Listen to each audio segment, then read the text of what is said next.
জি, আসসালামু আলাইকুম। আশা করি সবাই ভালো আছেন। আমি হেয়ার ট্রান্সপ্লান্ট করেছি, এই তো আজকে ষষ্ঠ দিন।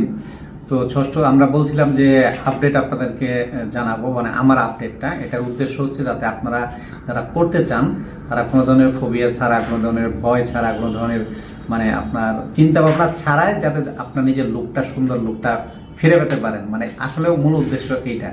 কারণ আমাদের কাছে অনেকে প্রশ্ন করে, অনেকে আসে বিভিন্ন ধরনের কোয়েশ্চেন করে যে এটা করলে কি হবে, কেমন হবে, কোনো সমস্যা হবে কিনা। এই দেখেন আমার ষষ্ঠ দিন আমি কিন্তু স্বাভাবিক। প্রথম দিন থেকে আমি নিজে সেন্টার থেকে নিজে ভিডিও করেছি, হ্যাঁ, আবার খাওয়া দাওয়া সব কিছু আমি কিন্তু ওই প্রথম দিন থেকে স্বাভাবিক সব। হ্যাঁ, এই যে এখন আমার চুলের যেখান থেকে নেওয়া হয়েছিল ওখানে কিন্তু হিল হয়ে গেছে। হ্যাঁ, কোনো সমস্যা নেই। সামনের দিকে যেখানে চুল লাগানো হয়েছে এখানেও আমি যেহেতু ওষুধ যেগুলো আমাদের দেওয়া হয় ওষুধ আমি খাচ্ছি নিয়মিত, আমার কিন্তু মানে একদম অলমোস্ট হিল হয়ে গেছে, কোনো ধরনের প্রবলেম নাই।